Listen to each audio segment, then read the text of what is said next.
Canada's birth rate has been on a downward slide for decades, but it has now reached uncharted lows. And one new Economist research may help to explain why. A surprising culprit might be the cost of housing. Canada's total fertility rate, or TFR, fell to 1.25 children per woman, the lowest ever recorded. For context, a TFR of about 2.1 is needed to maintain a stable population. And this is also known as the replacement rate or replacement level. Canada is now well below that replacement level, meaning Canadians are having fewer babies than ever before.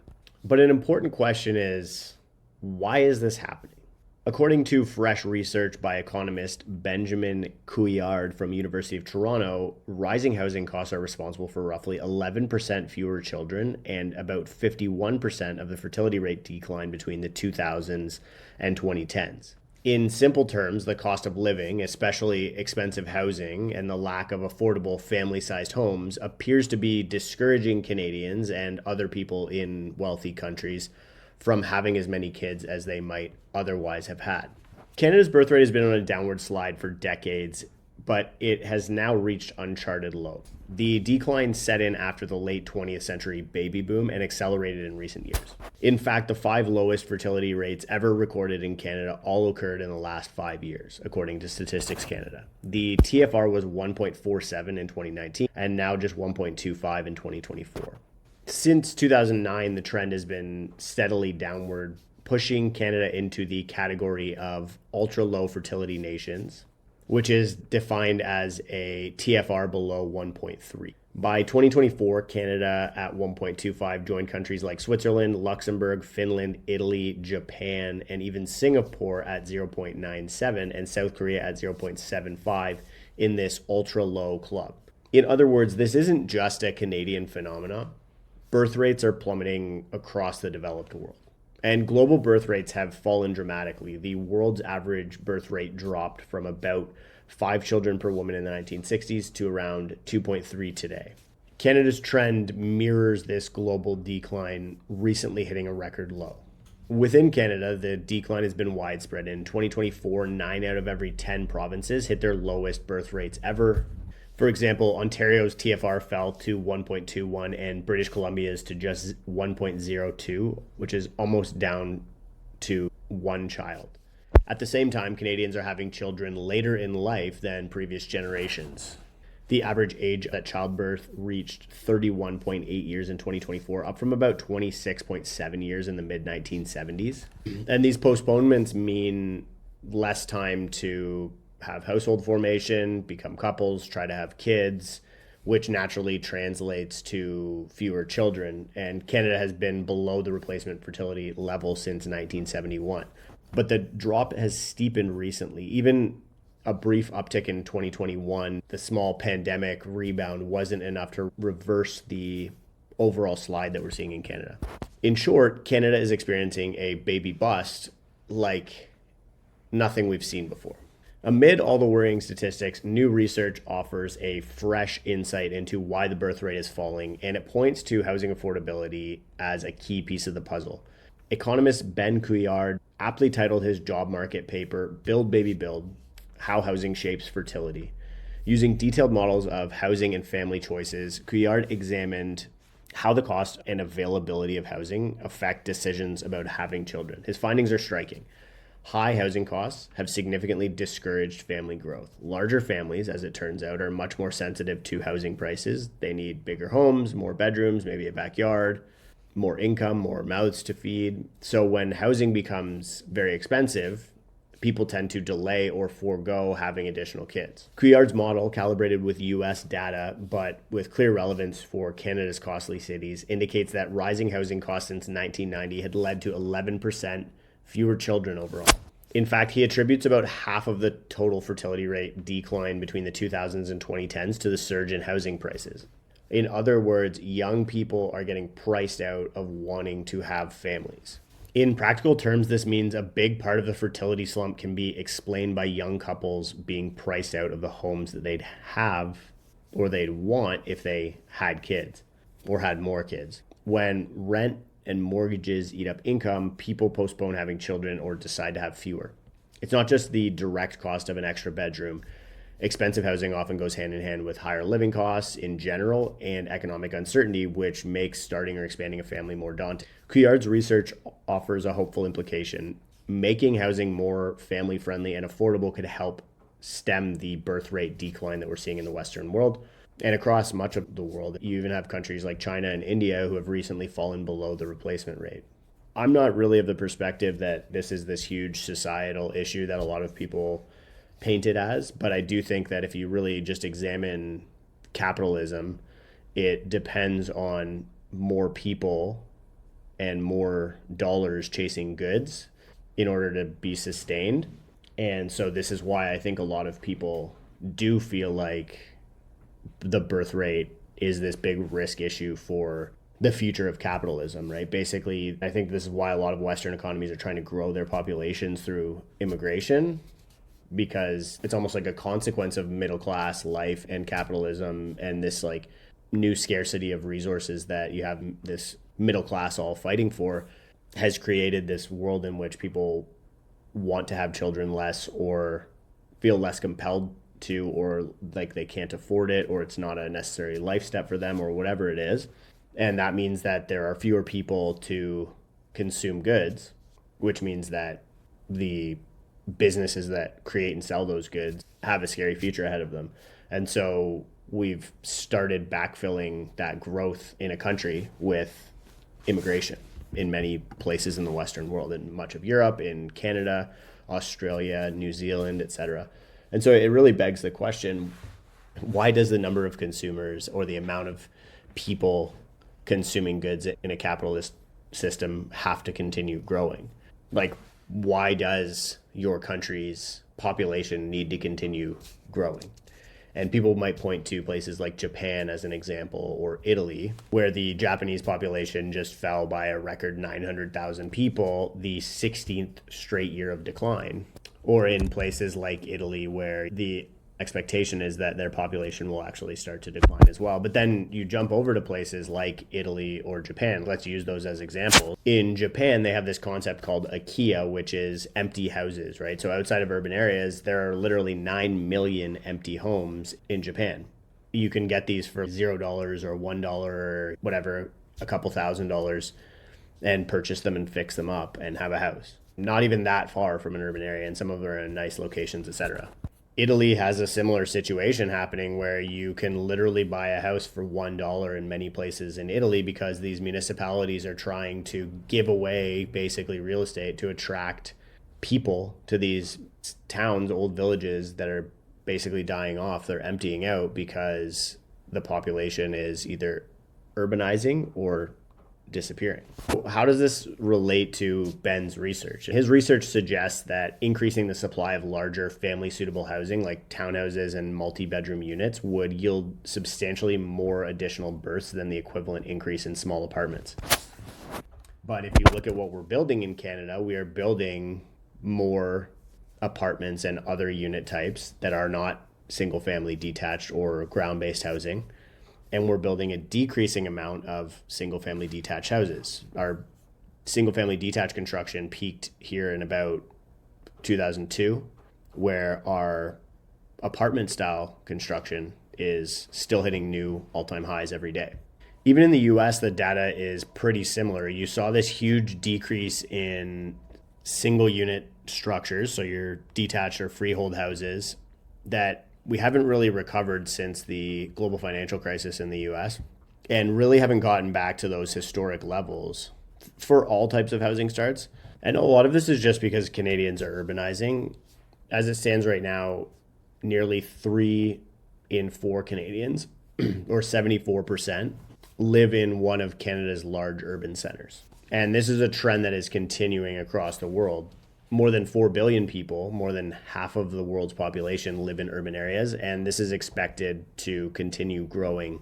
And the rate at which people live in urban areas is the highest and increasing the most in upper middle income countries or high income countries. And so we're building our way into smaller units, denser living, just a different way of life. It's not necessarily to say that there's an issue with this. I have no judgment wrapped around the idea of it. It's just observing that this is actually what's happening.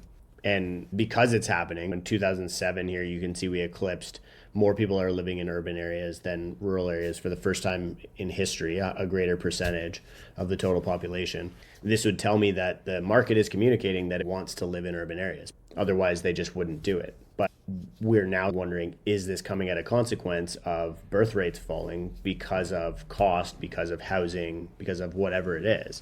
And Ben's research finds that building more large units could actually produce 2.3 times more births than building the same value of small units.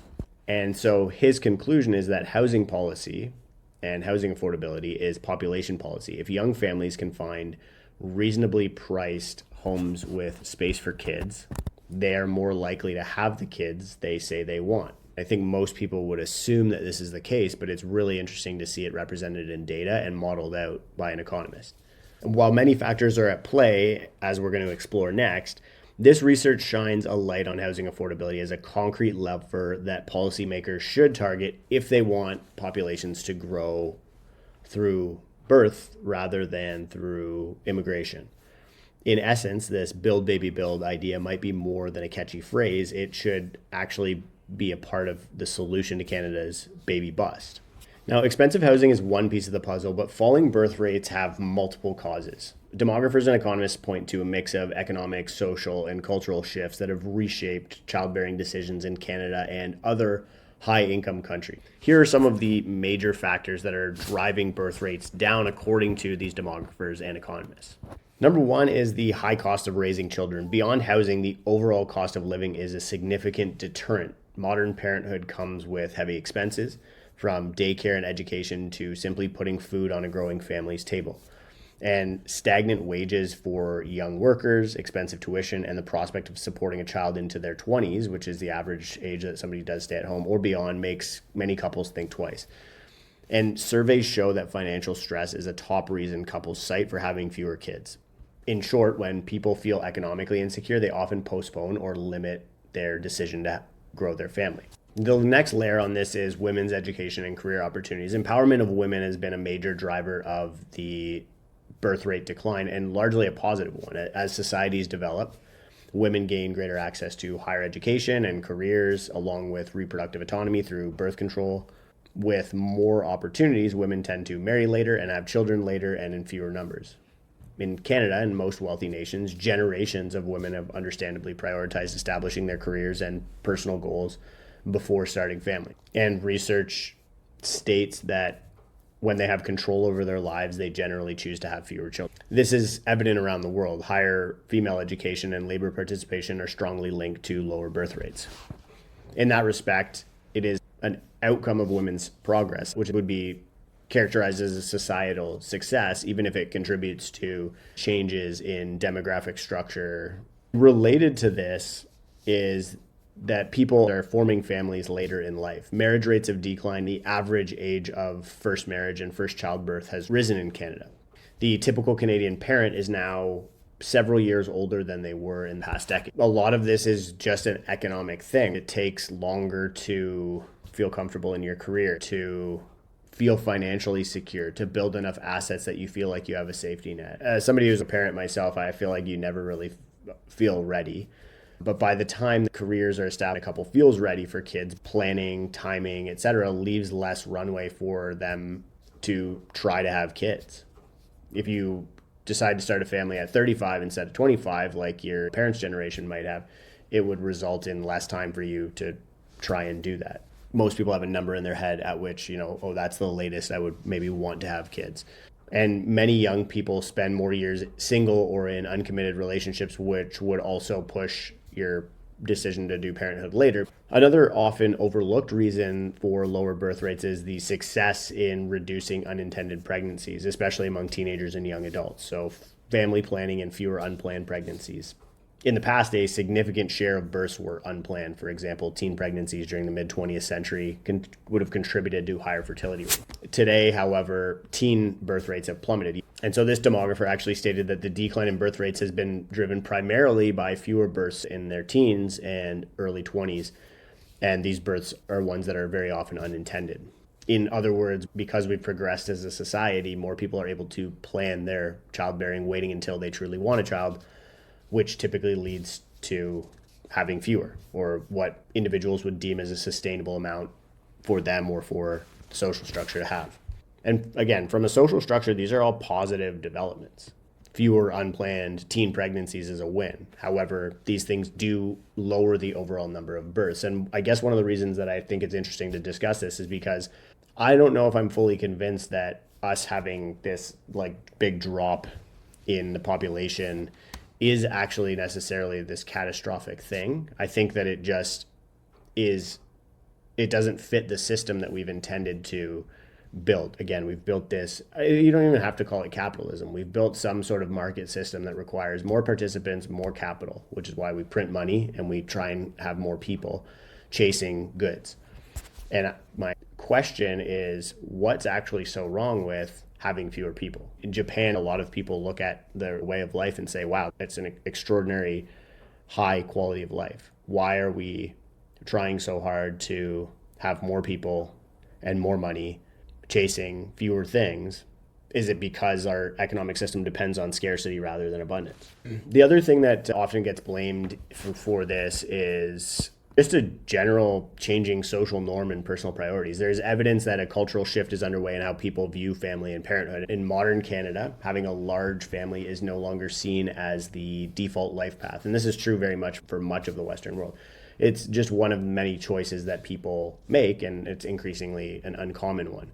Many adults today place greater emphasis on personal fulfillment, career, travel, and other experiences, and they feel less pressure to have children than previous generations did. Researchers stated that this recent decline in birth rate reflects a reordering of adult priorities. Parenthood now plays a diminished role in many people's life plans. Continuing a little bit further on this shift, broad cultural and normative changes, for example, declining religious observance.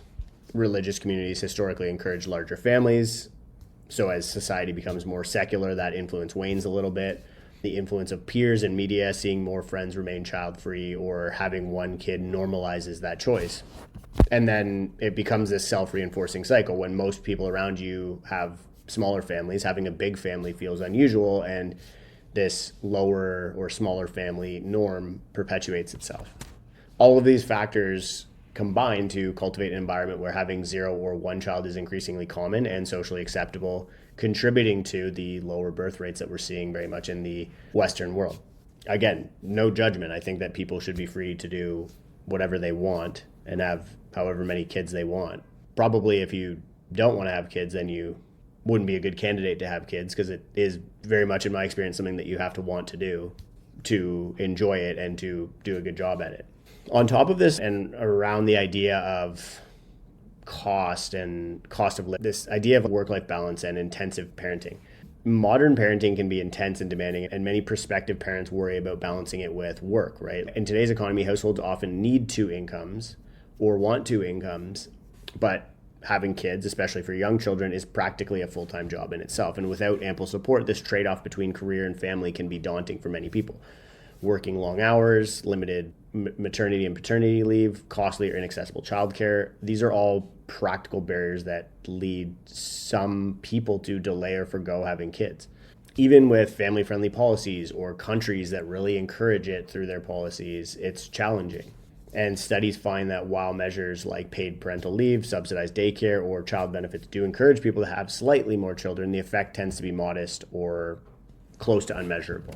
Parents also face societal pressure to be ever attentive and spend lots of time and resources on each child, which can make the process of parenting more stressful and expensive than it used to be. All of this means that some individuals or couples feel they can realistically handle fewer children, given career, mental health considerations, and the result is smaller families, even among those who do want to have families but struggle to reconcile it with other responsibilities or especially costs. The last piece that I'll add that's been floated is these like broader social anxieties, political instability, climate, uncertainties about the future of the world. It plays a role for some individuals where they don't know if this is like the type of world they want to bring kids into. However, when compared with the economic and cultural factors I mentioned before, these tend to only contribute in a very small way based on the overall birth rate. So to summarize, no single reason can fully explain why Canadians are having far fewer kids. It's a combination of housing costs, higher costs in general, shifting lifestyles, and new norms about family that together push family sizes down. Many of these changes, greater gender equality, more control over reproduction, better career opportunities, etc., are positive even as they coincide with fewer births. And this idea of fewer births is often positioned as a negative thing. I see a lot of people mention it as if it's like this really bad thing. And I just don't know what data they're using. Nobody's really explained to me why is it such a bad thing. If we have a fixed amount of resources on Earth, would it not actually be better to have fewer people consuming those resources so that each person gets more, so that your per capita quality of life improves? If people are communicating that they don't actually want to have more children. And we have seen like huge increases and decreases in birth rates historically as well, and there have been huge periods where population has declined massively. I think like during the bubonic plague, for example, 50% of Europe's population passed away. The key challenge is that people's desired family size often isn't being realized. I think that's where it becomes a negative thing. Surveys have found that people report wanting more children on average than they actually end up having. This gap would suggest that there are obstacles or deterrents like affordability or housing or inadequate support or a society that doesn't make it possible for this to happen that keeps would-be parents from achieving their ideal families. So why does this actually matter? Smaller families isn't just a demographic curiosity. I would say people are trying to sound the alarm on this issue. And the reason is because it has real consequences for society and for the economy. The most immediate concern is the population aging. With fewer babies born each year and people living longer, Canada's population is skewing older. This means that there are more people in retirement than people paying into the pension system they rely on, is probably the big reason I think policymakers are most concerned about this. You have this large baby boomer generation entering retirement. All baby boomers will be over the age of 65 by 2030. And there aren't enough newborns or young workers to replace them in the labor force. Now, that's just the labor force, right? It's not just strain on the labor market, but also the social safety net. For example, fewer young workers in the future means fewer taxpayers to fund pensions and healthcare for the elderly. Economists warn that a shrinking workforce could lead to slower economic growth and challenges in supporting the swelling ranks of seniors. And this is not just a Canada issue. We recently saw, and we're continuing to see, changes in and proposed changes in the pension structures around the world that are met with a huge pushback from the population. In France, they tried to increase the retirement age through the 2023 French pension reform law, and despite fierce protests, they raised the retirement age from 62 years of age to 64 years of age. And now the Liberal Party is actually being urged to cut old age security spending, claiming that it's gone from protecting insecure retirees to padding the comfort of affluent, highlighting that the biggest increases and biggest expenses for Canada's government right now are public debt charges, so interest on our national debt, and then elderly benefits. And so the idea is that scaling back these benefits for a lot of wealthy Canadians especially, and the examples that they use here are like a retired couple making $180K in combined income per year, both get their full OAS, regardless of how many millions in assets that they own. And it's Paul Kershaw of Generation Squeeze, who's proposing this change. And it's really being positioned as younger people making sacrifices for financially comfortable retirees. This is a headline from the Globe and Mail. And Kershaw is usually actually painted more as a leftist when it comes to politics. At least that's the way I hear him being criticized, or Gen Squeeze would be criticized that way. And he basically made this statement saying that we needed to slow growth in the old age security benefits, which he claims is driving up the deficit. And so we're essentially seeing this like flip of the post-war baby boom. Instead of having a surplus of youth and this demographic dividend where the young people are paying for the economy to grow and for the wealth of the older generations, now we're going to have a surplus of grandparents. And this is where you start to get these like headlines like baby boomers are adjusting to a new retirement normal, no grandchildren, or baby boomers are grieving not becoming grandparents, but child-free millennials have little sympathy. And so you're almost getting this like generational hostility forming between these generations. That's obviously pretty visible. I think the idea of okay boomer and like all of this stuff is very mild generational hostility, but I do think that there's like this big line that's drawn, and it's purely an economic line, and it's an allocation of assets line, where you've got this older generation that sort of has benefited from being able to see assets appreciate over their lifetime. They hoard a lot of capital, a lot of assets, a lot of housing. 1 in 3 baby boomers say they'll never sell their home. 30% of baby boomers are staying put because their home is paid off. I think in Canada, greater than 60% of the real estate is owned by baby boomers. Real estate wealth and equity is owned by baby boomers. Now, on the other hand, some analysts actually see silver linings in lower birth rates. With smaller families, parents and society can potentially invest more per child, meaning better education and resources for each child, which could yield a more productive workforce in the long run, more productive society, maybe a happier society, maybe more resources per individual. Also, when women have fewer children, they often participate more in the labor force, boosting economic output per capita. It does feel weird to boil these things down into economic terms, because to me, I have a family, I'm a family guy, family man, I guess they call it. And this is like a deeply personal thing. So it feels like weird to talk about it in very clinical economic terms. And the IMF has put out some research on this as well. And also slower population growth can ease some pressures on resources like food, et cetera, but also environmental pressures. Fewer people means less strain on natural resources, lower carbon emissions, which seems like an important issue in the Western world and more left-leaning countries, although I find it funny because we have business relationships with a lot of other countries whose emissions levels are skyrocketing. For example, the US is rolling over on their emissions, but China is still going strong. I'm not complaining about this, but it isn't a criticism of China. I don't think I really get the environmental stuff. It's out of scope for me, so I try not to talk about stuff I don't really get. I get data. This chart would tell me that China is creating a lot more carbon emissions than the US. Yet we still do business with countries like that and really don't have an issue. There's no real criticism of them from a climate perspective, nor should there be from my perspective.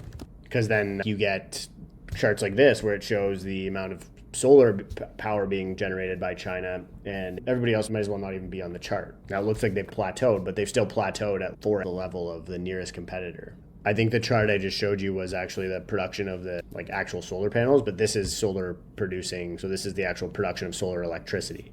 And this is just an index. So China is at 600 times their 2010 level, whereas the US is at 200 times. And this is that same chart in terawatt hours. So China's at 600 terawatt hours, US is just over 200. 584 terawatt hours in 2023 in China, 238 in the US. So more than double their nearest competitor. While an aging, declining population poses adjustment challenges, it might also lead to a richer, more sustainable society if managed well. Again, I don't really know, and I'm curious to get your take on this, and I think people are really on either side of it. I chose to have children. I want to have a big family. That's my personal decision. I didn't do it because I feel like we need to have more kids in society or whatever, or to contribute to the labor force. I think this is obviously an ongoing debate. Will ultra low fertility usher in this economic stagnation that people are talking about, or will these advances that we're seeing in things like AI and technology being able to care for us and replace a lot of these tasks in the labor force innovate away that issue and actually improve the quality of life by allowing greater focus on each child, more resources on it per individual, and reduce overcrowding, pollution, etc. It's obviously really relevant from a real estate perspective, because if we go down this path, who are baby boomers going to sell their house to in 5, 10, 20, 50 years? Who, your exit liquidity starts to become a question. I remember back when I was in high school, there was this film called Zeitgeist Addendum. So there was the original Zeitgeist, I think, was the 9/11 Inside Job film. And then there was this other one that they had up called Zeitgeist Addendum, and it was like this. I remember watching it thinking it was kind of like The Giver, right? Like that book or film, The Giver, where it was this really utopian society where technology takes care of us. And they had imagined, this was 2008. The idea was just that, so the first couple were conspiracies, but then Zeitgeist Addendum, I think, was this proposal that we could live better, right? Anyway, I just thought it was kind of interesting because we're having these discussions now when we're actually getting to the point where birth rates are clearly probably not coming back. And so the question isn't really, can we fix it? Because I think we have made it clear that we can't. The question is, should we fix it? Or is there really a problem with this? Or how do we live in a world where that's happening? And I think like it's cool in Canada, at least, because we actually have examples elsewhere. By the time this becomes an issue in Canada, we'll have been able to observe Italy and Japan and Germany and other countries that are further ahead for a long period of time. Even places like China, as an example, where their population is set to decrease till 900 million from 1 point whatever billion over the next several years. For Canada, the immediate strategy to cope with low birth rates as it stands right now has been to lean on immigration to maintain population and workforce growth. Canada currently has one of the highest immigration rates in the world, bringing in hundreds of thousands of new residents annually. In fact, without high immigration, Canada's population would already be shrinking like Italy or Japan, as it is in over 60 other countries with lower birth rates. Immigrants, often young adults, help fill labor shortages and contribute to the tax base, partially offsetting this low domestic birth rate. However, even immigration is a very temporary fix. Many of the source countries for immigrants, like India, China, the Philippines, are themselves seeing fertility drop as well. And there's this practical upper limit of how many newcomers can actually be absorbed each year, which we're certainly testing in the last couple of years in Canada. And we've seen the pushback from society on basically feeling like we've hit the limit. And immigration doesn't directly raise the birth rate of the existing population of the world, right? It just adds people from elsewhere. So policymakers are also looking at ways to encourage higher birth rates or bigger families among Canadians. And so far, no country has found a magic formula to reliably boost birth rates back up to replacement level. With that said, various pro-family policies have been tried with some success in moderating the decline. These include financial incentives. Poland actually just signed off on a new zero income tax for parents with 2 or more children. I believe Hungary just did something similar. So there's like financial incentives, baby bonuses, allowances, tax credits, parental leave programs, obviously, childcare support, which we've introduced in Canada at a national and provincial level in Ontario. The low-cost daycare programs obviously helps a lot. Again, these are all things that are trying to reduce the cost of having kids or make it more economically compelling to have a family. And Quebec's low-cost daycare program and Sweden's generous parental leaves are often cited as measures that help those regions sustain relatively higher birth rates compared to places with less support. However, research shows that such policies lead to only a modest impact, and they may bump the birth rate up slightly, but not enough to fully counteract the larger forces that are slowing this birth rate. And this is why economists argue that traditional economic levers alone, like tax breaks or child benefits, cannot explain recent trends. The change in mindset and social priorities is probably deeper than what incremental policies can easily reverse. Ultimately, Canada's record low fertility rate is a wake-up call. It highlights a mismatch between people's aspirations and their reality. Many Canadians do want to have children. Surveys indicate desired family size is closer to 2 kids, but are finding it more difficult to do so in today's economic and social climate. And new research shows that a lot of that comes from housing in both Canada and the US. Whether it is that sky-high housing prices keeping would-be parents cramped in one-bedroom condos, the weight of student debt and childcare costs, or the fact that life offers more pathways than just raising a family, the reasons behind the baby bust are multifaceted. Policymakers, demographers, and communities are now grappling with how to respond. Should Canada try to incentivize births? And if so, how would they do that? But the new research by Benjamin Ard suggests one avenue, which is address the housing crisis to ease the squeeze on young families. Others suggest investing in child-friendly policies to reduce the opportunity cost of having kids. And some argue we should also simply adapt to older, smaller population by rethinking retirement, healthcare, and the economy. For instance, using automation and AI to maintain productivity with fewer workers, which is probably a direction that we're headed anyway. One thing is very clear. The era of high fertility is over in Canada and very much for the rest of the world, and likely for the foreseeable future. Nearly every wealthy nation is in the same boat of below replacement fertility rate. Countries that are just entering the middle class are seeing the same thing happen. So it's very much a economic or middle class phenomena, because you're seeing China and India even fall below the replacement rate. And Canada's all-time low birth rate is not an isolated blip, but a part of a profound global transition that we're seeing. It stems from many good things: education, autonomy, planning, mixed with challenges, costs, trade-offs, new cultural norms. And the task that the government has, we have as Canadians, is to navigate this transition in a way that actually secures Canada's future. That might mean rethinking the way that we urbanize to make family-sized housing more attainable in an urban setting where clearly the market has communicated that most people want to live. And I've talked a lot about multiplexes as a way to do this. Reimagining workplaces to be compatible with parenting or closer to the things that we need as parents. And just ensuring that those people who do choose to and want to raise the next generation of Canadians are supported and appreciated. And so in the end, the question isn't really why are Canadians not having more babies? It's also what kind of Canada do we want as we approach this aging population and potentially shrinking population in coming decades. And the answer may lie in how we balance and embrace the changes at hand. Canada's birth rate hitting rock bottom is a stark indicator of those changes. And actually, one thing I will add on this note that I wish I mentioned earlier in the video is that the births per women metric is actually like a little bit skewed because you want to focus on cohort birth rates, because right now, because we have such a, you're taking the entire population of women in Canada and the entire population of new babies born, and you're dividing one by the other. But the population of people in Canada includes so many people, 50 plus or whatever, right? We have a record number of people who are not of that age that they would be starting families. So it would actually make more sense to maybe take the number of births divided by the cohort, let's call it millennials, or the generation that's currently having kids, or Gen Z next.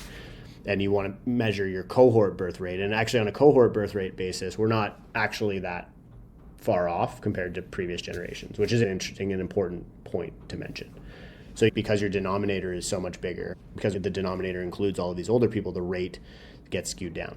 Anyway, I'm very curious. I started this video in regards to basically just housing research that related to the birth rate, but I went way more into the birth rate stuff than I fully intended to, which I guess we'll see whether or not that was a good decision. But this just really fascinates me, and I think it's always interesting to look at different demographics around the world. But the coolest part from my perspective is the fact that you're starting to see research come out that there is indication or model. It's modelable that housing played a significant role in this issue that we're seeing in Canada. I'm not even calling this an issue, but policymakers, economists, Elon Musk on X, like whatever, a bunch of people are flashing alarms at this data point saying, hey, you guys might want to pay attention to this. Let me know your thought. Do you think that this is a big deal, that Canada's birth rate just hit record low? How can we fix it? Is it fixable? And what does our country look like in 10, 20, 30 years as a result of this? Let me know what you think in the comments. As always, I try and read and respond to all of the comments. It's getting hard because some of my videos actually get a lot of views now and makes it a little bit tougher, but I will continue to keep trying to do that. Anyway, thanks a lot for taking the time to watch this video. I know this was a long one, far longer than I intended. Honestly, started this off just thinking I was going to be talking about housing and birth rates and that research, but I felt like as I was explaining it, I needed to add a lot more context. So I hope you enjoyed it, and I'll see you again as soon as I can.